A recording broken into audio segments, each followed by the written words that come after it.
Wild weather. This is not what we expect in Florida during the winter.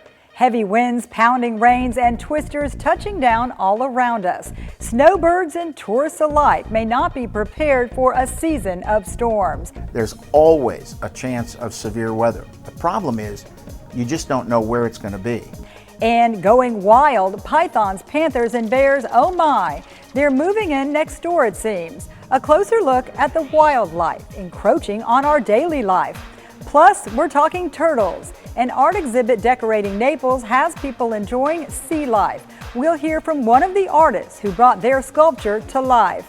Hi, I'm Amy Oshier, and this is Behind the Headlines. We'll also go one-on-one with comedian Tim Meadows, plus the latest from the Naples Daily News and a commentary from Alan Bartlett. That's all coming up.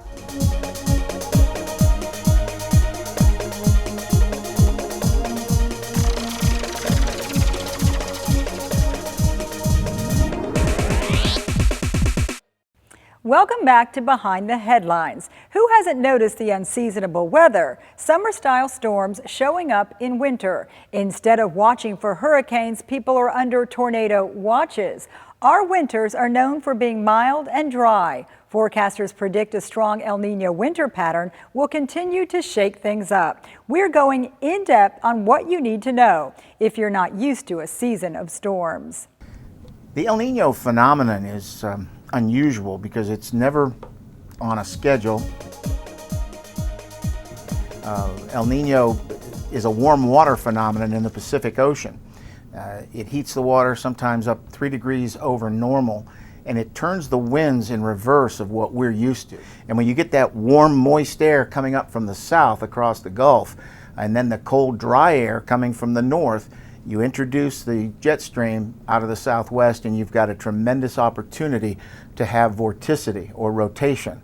And that rotation is what produces tornadoes. And that's exactly what we saw over the course of the last several weeks here in Southwest Florida, with 6 tornadoes in a span of 8 days in January. We're talking about the most severe cases. We're talking about tornadoes, but a lot of what we could be experiencing, I imagine, is just severe weather, severe thunderstorms, more summertime weather happening in the winter? In a situation like this, where we had widespread power outages throughout those various tornadoes, Lee, Collier, Charlotte, everybody had power outages, and in some cases they went more than 12, 14 hours. Well, that can be life-threatening, to some people. So those who were caught unawares this time, they need to think about that for the next time, okay? Because there could be a next time. So really the net takeaway is to be prepared, especially for people that don't really know what it takes to be prepared.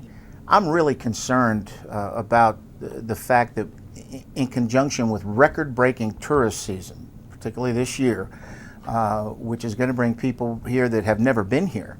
Well, they think it's the paradise that we see 99% of the time. It's that 1% when it turns sour that you're not prepared for. Here's a list of things to help you. Get an emergency alert weather radio or download an app on your smartphone. Determine a safe place in your house should a weather warning prompt you to take cover. Keep any medications you need properly refilled, and keep a supply of water on hand and possibly a generator should the power go out. From wild weather to wild life, living in Southwest Florida includes a lot of green space and chances to get up close and personal with nature. But these close encounters can be scary. From pythons showing up in residential neighborhoods to bears helping themselves to your leftovers, we take a look in Going Wild. It's part of our wild nature. Marilyn Ling captured one of our most watched online videos of the year. A mama bear and her 3 cubs dine and dash, feasting on trash near her home in Forest Glen Golf and Country Club in East Naples. Ling says she kept a safe distance, but many people don't. The Florida Fish and Wildlife Commission reported more than 1,000 nuisance calls involving bears in Collier County last year. Statewide, there were 4 bear attacks. These close encounters, along with more python sightings, a combination of humans and animals sharing the same space, and wildlife searching for food. It may make for great pictures, but animal experts say these run-ins usually end badly for the animals. When we come back, we'll take you behind the headlines in our newsroom, and Alan Bartlett adds to the conversation. Join us in his weekly commentary.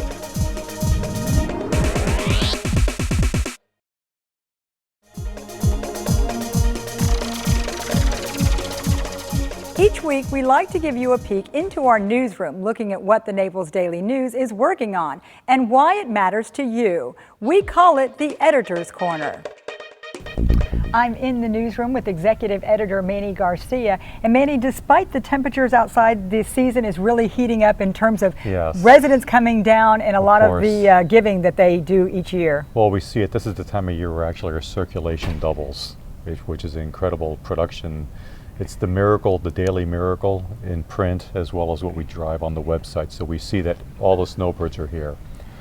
For us, it's also a time of year where we have to, the challenge for us is covering all these wonderful events. One of the things that really stood out to me coming to this community is the level of philanthropy and giving. You know, this belief that individuals just hoard their money and their wealth is just, you don't see it here. In fact, the outpouring to help those in need, it's tremendous. And how do you cover that within the paper? Because these events, in addition to being social events, they really are meaningful in terms of what they do in the community, in terms of outcomes. Sure, and you know this as well as anyone else. I mean, our focus is like being very deliberate, planning ahead, and just trying to be involved. You know, you don't want to get involved where you're interfering with bidding and anything like that, but you want to be very mindful and celebrate the successes, but also have a role in making sure that the money that's raised is properly spent. So it's celebration plus watchdog is what we do. And you look at the highlight for me is, for example, seeing the Naples Winter Wine Festival, and then recently they had the big celebration for the Guadalupe Center. But it goes from big organizations to even small. Earlier this week I was having lunch with a group of men and women from the Lions Club from Bonita, but also from Naples. And what they do, these are retired physicians and just folks from healthcare professions, and how they're giving back to do free eye exams and collecting glasses. So it goes from, you know, even a small group of retirees doing incredible work that will benefit children and adults and change lives, to what's done through all these festivals. And speaking of WineFest, though, it's known as one of the biggest single-day events in terms of raising money for charity. What kinds of things do we have planned in the paper that are going to kind of demonstrate some of its impact? So what we do is it started this week. For example, it's the enterprise, it's to take out the profiles we did on the women vintners, but it's also, for example, the way we cover the bidding and the wins live. We cover it on social media, so we have a team that does it on Twitter, and they do it on Facebook. But you'll see forward-looking stories in our Neapolitan section, as well as on the front page, that, for example, picks up, okay, who's going to be cooking at this house? You know, what's the big lot for sale? So it's all those things. They're very, very featurey. You can sit at home on your couch and follow the whole thing in the newspaper on our website. And more from the newsroom. Our editorial page editor, Alan Bartlett, always has something to say, and it might just get the conversation started with you. Here he is with this week's commentary. More land being cleared, more rooftops, more cars on the road. The return of widespread growth in Southwest Florida means some residents will be relocating and perhaps getting injured in the process. I'm talking about the birds, the mammals, and the reptiles that are residents in their own right, sharing our community here in Southwest Florida, the place we love for its nature. Southwest Florida is fortunate to have several organizations focused on the care and well-being of the area's wildlife. They're not just providing medical care and rehabilitation for birds and animals, they're also helping educate newcomers and old-timers about various species we have here in Southwest Florida. They're not in it to make money. They are active nonprofits, and they too are trying to grow to meet the increasing demands for protecting wildlife here in Southwest Florida. The Conservancy of Southwest Florida is tackling a $2 million project to expand its wildlife hospital off Goodlette Frank Road in Naples with an outdoors area that will provide space for rehabilitation and take the next step in further educating all of us about our wildlife. The Wildlife Hospital has served this region since the mid-1970s, providing care for more than 100 species from the Everglades all the way north into Hendry County. Without this hospital off Goodlette Frank Road, the next closest place to care for our injured pelicans, turtles, bobcats, and other wildlife would be Sanibel Island or Fort Lauderdale. Next door at the Naples Zoo off Goodlette Frank Road, there's a South Florida flavor to some of its exhibits, including black bears, Florida panthers, as well as pythons that have become such a concern in recent years. The zoo has tended to injured Florida panthers that otherwise would have needed to be taken to Tampa. Naples Zoo is also increasing its emphasis on teaching us about our wildlife. It has plans for an education center and veterinary hospital as part of a $29 million expansion. Across the county line in Bonita Springs, a new nonprofit is out to save the Everglades Wonder Gardens on Old 41 Road and create an educational wing. What these three nonprofits have in common is that they're raising money to teach us more about wildlife and help those species survive. You can find out more about them at the websites for the Naples Zoo, Conservancy, and Everglades Wonder Gardens. There are a lot of great causes in Southwest Florida as growth brings more here. Let's not forget about these nonprofits that care for and educate us about our wildlife. After all, the mammals, birds, and reptiles, they live here too. That's what I'm thinking. Join in the conversation at naplesnews.com. Taking a walk on the wild side, let's move on to our picture of the week. This one is called Bird Lady. It was snapped by Naples Daily News photographer Scott McIntyre. The lady in the picture is Connie Leonessa, getting some love from her conure parrot named Mango. Fortunately, her other feathered pals, Peaches, Scrooge, and Talia, aren't jealous. They all live in Bonita Springs. When we come back, we'll see what our columnists are up to. This is Behind the Headlines.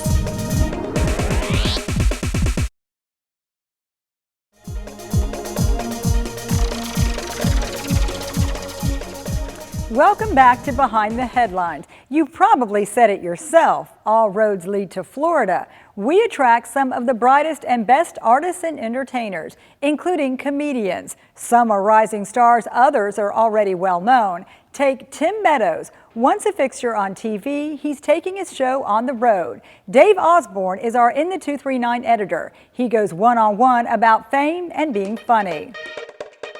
Being a stand-up guy, that's what Tim Meadows is concentrating on these days. The longtime Saturday Night Live cast member has taken his act from the small screen to the big screen and now to local audiences. With decades of comedy under his belt, Meadows is returning to improv or to his roots. Tim, you were on Saturday Night Live for 10 years. What was your most memorable moment? Probably having a meeting with Paul McCartney, and I used to write the ads for the show, promos. So I had to go and meet with the musical director and the host. And one week it was Paul McCartney and Alec Baldwin, and that was a big moment. That was huge. To meet one of the Beatles, and you grew up listening to that music in exactly. Detroit. And he was one of the few people I asked for an autograph. Yeah. And people at the show hated you for doing that. Yeah. But I was like, man, I don't know when I'm going to meet Paul McCartney. Was he real personable, again. real nice? He was great. Yeah. And the thing about it that was really cool was I wrote a bunch of promos, and other writers have written promos. And when I gave them to Paul McCartney, he took out the ones that he liked, and he gave them back to me, and they were all ones that I had written. Yeah. And I said, yeah, I wrote those. And he goes, good job, young man. That's really cool. Yeah. Yeah, other question I had for you is when you write your material, I mean, do you think, does it have to be politically correct? Do you have anything in mind? Like you don't want to offend the audience, you just kind of let it go? I don't think it has to be, no, I don't think along the lines of what's politically correct or not. Because I kind of feel like people should know, like if you come into a comedy club, that it can get edgy and you could be offended. Yeah. And I'm not into this to offend people or anything. I mean, I really am in it to entertain people. So I don't really, I think I push it as far as I can take it. Yeah. And I figure if I do more than that, then if I feel like I'm not being honest about what I like. Yeah. I'm not being, I'm being disingenuous to my own sort of taste. Well, I've talked to other comedians, and they all say the same thing, that this stage is like the last place almost you can say what you want. It's kind of like it's accepted in our society that you can say things on a comedy stage, and it's we're making fun of everyone. Yeah, I mean, I think you can push it too far, even on the comedy stage. I think you have a little bit more room. Yeah, it's a lot tougher when you're doing colleges because college kids are still forming. Excuse me. College kids are still forming their like attitudes and beliefs and things that they think are right or wrong. And so the level it's different on college campuses, and they're also, I think college kids are more empathetic, or they feel like they should have more empathy. So they are more upset not when you're offending them, but when they think you're offending friends of theirs or other people. You know? So it's that's when it can be a little dicey. How about, like, where do you draw your inspiration from for your comedy? I know you talk about being from Detroit. I'm also from Detroit area too. Right. Being a father, being an African American. Where do you draw that from? Like, your inspiration?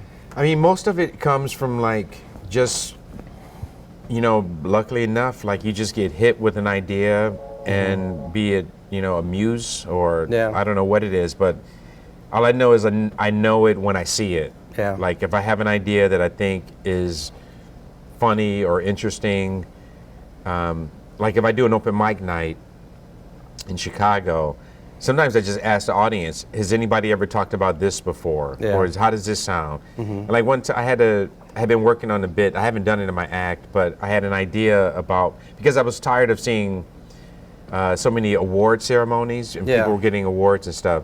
And then I thought, do they give awards to people who make trophies?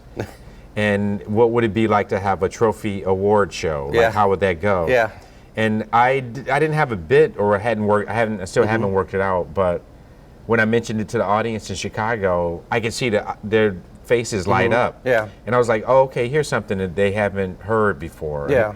And so that's usually that's when I know I'm sort of on the right track. And I know it impressed me when you told me that you started, like, with open mic nights. I mean, you were a well-known celebrity on Saturday Night Live for a long time, but when you started doing this, you're like, this is a different thing. I have to start kind of from scratch almost. Is that the approach you took?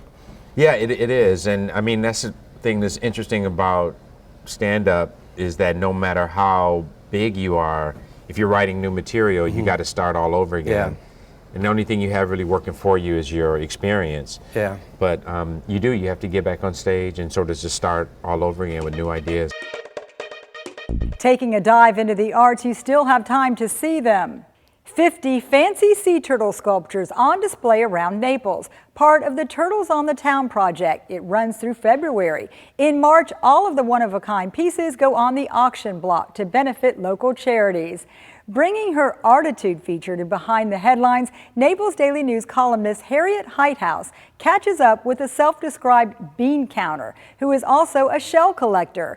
Adding her two passions together, Jenny Dickinson came up with a unique piece of art. Here's Harriet. Jenny, tell us how you came to create Mare Princess. What inspired you? What inspired me was an entire garage full of shells. These are all locally collected. They're all from Southwest Florida beaches, and I've probably been picking them up over the course of about 2 decades.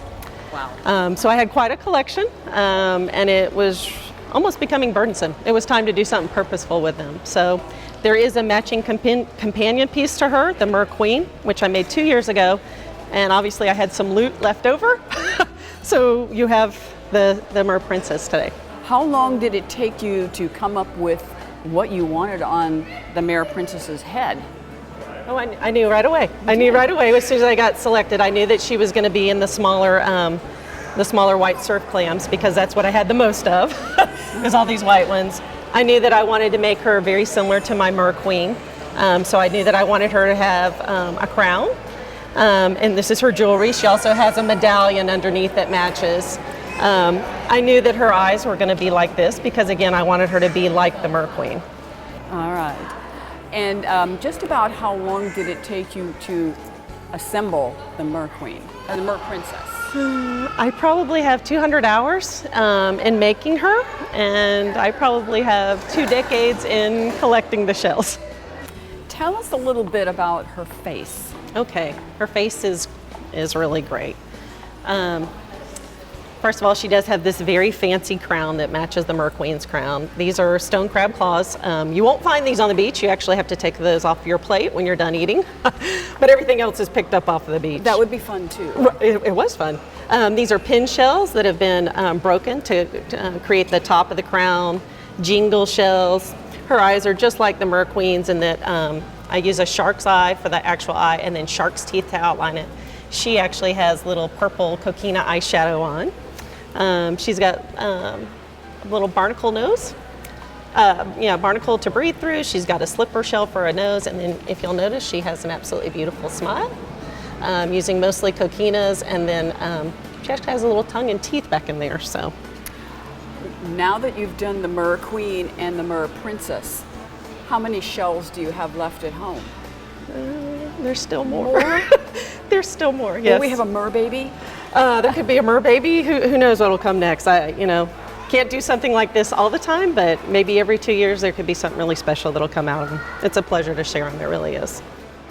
Finally, we leave you with something sweet. It started out as a wild idea that was offered to the Sharks, the team of investors on the TV show Shark Tank.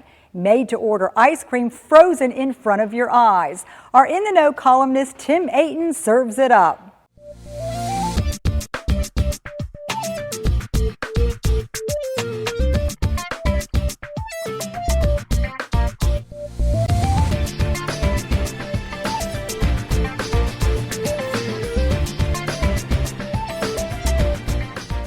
A cool new store recently opened in the Shops at Vanderbilt in North Naples. Even its name is cool, Sub-Zero Ice Cream. But you know, the really cool thing about it is that they don't have pre-frozen product on hand. They make everything right before your eyes with a patented flash freezing process using liquid nitrogen.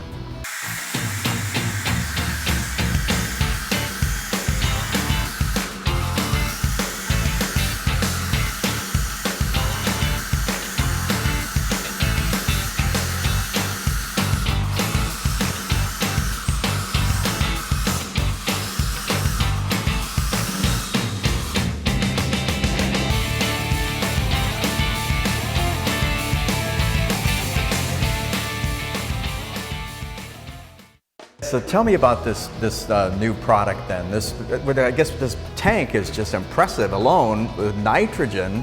So how does it work? Well, here's the thing. You come in, you choose from 1, 2, 3, your flavor, your base, your size, and it's pretty custom. Anything you like, we make it right then.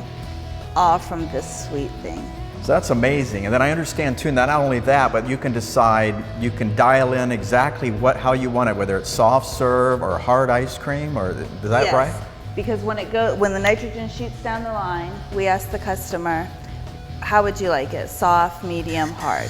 Most people get it regular consistency, medium, but it can be done any way you'd like. Anything in here can be done the way you like. You want to move a table? You want a different flavor? Anything you like. We aim to please the customer. Oh, that's great. And I understand that you started off, or the company did, I mean, it is a chain, by the way, which is based in Utah, is that right? Yes. And I guess they went in front of, the owners or the founders went in front of Shark Tank and Right. tried to get funding. Right. And what happened? They went into Shark Tank, and Shark Tank said, well, what are you doing here? You have a good product. Why do you want to bring in another partner? We think that you've gone this far, you can do it on your own. And basically from that, they've grown enormously. For In the Know column archives, go to naplesnews.com/inthe-know. That will wrap up this edition of Behind the Headlines. You can rewatch and share clips from this show by going to naplesnews.com or like us on Facebook. I'm Amy Oshier. We'll meet you back here next week.